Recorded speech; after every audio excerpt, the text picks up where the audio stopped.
Hello, മഴ എത്തിക്കഴിഞ്ഞു. ചെടികളെല്ലാം കുളിച്ച് റെഡിയായിട്ട് നിൽപ്പുണ്ട്. ചില ചെടികൾക്ക് അധികം വെള്ളം വേണ്ട. അതൊന്ന് തരം തിരിച്ച് വെക്കാൻ എനിക്ക് സമയം കിട്ടിയില്ല. കാരണം മഴ പെട്ടെന്നാണ് വന്നത്. മെയ് അവസാനം വരുമെന്നാണ് പറഞ്ഞേച്ചത്. ഇപ്പോൾ അറബിക്കടലിലൊരു ചക്രവാത ചുഴി ഫോം ചെയ്തിട്ടുണ്ട്. അതിൻ്റെ എഫക്റ്റും കൂടി ഉണ്ടാവും. മുറ്റത്താണെങ്കിൽ നിറയെ ഇല വീണ് ആകെ മെനകേടായി കിടക്കണതാണ്. നല്ല ചൂട് കഴിഞ്ഞിട്ടൊരു മഴ കിട്ടുമ്പോൾ അതൊരു ആശ്വാസം തന്നെയാണ്. പക്ഷേ മഴക്കാലം എപ്പോഴും ഡേഞ്ചർ കാലമാണ്. എന്തെങ്കിലും ഒരു മിസ്സാപ്പ് ഉണ്ടാവും. അത് പല സ്ഥലത്തായിട്ട് നമ്മൾ ഇങ്ങനെ വാർത്തയിൽ കൂടെ കാണാൻ പറ്റും. ഈ മഴ ഒന്ന് ആസ്വദിക്കാൻ നമുക്കൊരു കപ്പലണ്ടി കൂടെ വറക്കാം. ഈ വീഡിയോ ഞാൻ നേരത്തെ അപ്ലോഡ് ചെയ്തതാണ്.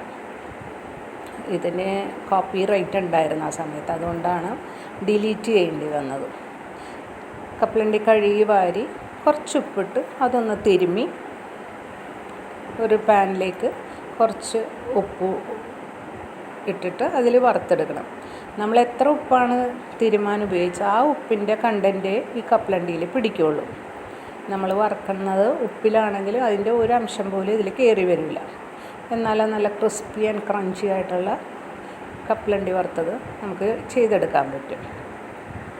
ഇനിയുള്ള ദിവസങ്ങൾ ശരിക്കും പറഞ്ഞാൽ red alert, orange alert, land slide അങ്ങനെയൊക്കെ നമ്മൾ കേൾക്കാനുള്ള സാധ്യതകളുണ്ട്. ഇപ്പം തന്നെ റോഡെല്ലാം ഒന്നൊന്നായിട്ട് താഴത്തോട്ട് പോകുന്നെന്നും പറഞ്ഞ് ടി വിയിൽ കാണിക്കുന്നുണ്ട്. അപ്പം നമ്മുടെ കപ്പലണ്ടി ആയിട്ടുണ്ട്. ഇനി പുറം കാഴ്ച കണ്ട് പെരക്കകത്തിരുന്നുകൊണ്ട് നമ്മൾ കപ്പലണ്ടി കുറിക്കാം. ഇതേ വുഡ് പെക്കർ വന്നിട്ടുണ്ട്. ഈ വുഡ് പെക്കറിനെ എൻ്റെ പോൾക്ക് ഭയങ്കര പേടിയാണ്. നമുക്കിത് കണ്ടുകൊണ്ട് ട്രെയിനൊന്ന് എൻജോയ് ചെയ്യാം.